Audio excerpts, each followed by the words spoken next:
Hello friends, நான் தான் உங்கள் அவ்வாஸ் கிச்சன். இன்றைக்கி நம்ம வீடியோவில் என்ன பார்க்க போகிறோம்னா, ஈஸியாக ஹெல்த்தியாக செய்யக்கூடிய ஒரு கோதுமை வெஜ் அடை செய்ய போகிறோம். அதுக்கு முன்னாடி மறக்காமல் நம்ம வீடியோ பிடிச்சிருந்தால் லைக் பண்ணுங்கள், நம்ம சேனலை சப்ஸ்கிரைப் பண்ணுங்கள் மற்றும் ஷேர் பண்ணுங்கள். வாங்க வீடியோக்குள்ளே போவோம். தேவையான பொருட்களை செய்முறையிலே காட்டுறேன்.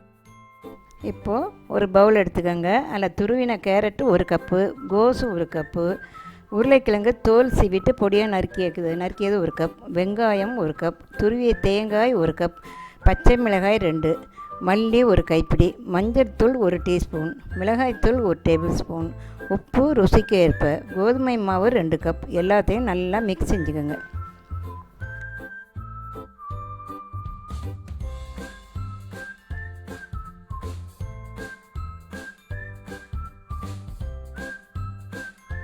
நல்லா இந்த பதம் வந்ததும் நல்லா பிசைஞ்சிட்டு, இந்த பதம் வந்ததும் பாருங்கள்.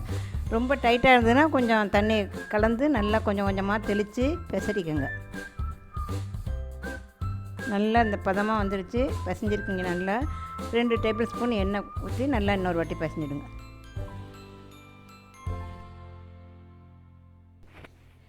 இப்போது நல்ல உருண்டையை அந்த பிசைஞ்சு வச்ச மாவை நல்லா உருண்டையாக உருட்டிக்கோங்க. உருட்டிக்கிட்டு ஒரு எண்ணெய் தடவின பலகையில் கையால் நம்ம அடைக்கி தட்டுற மாதிரி தட்டுங்க.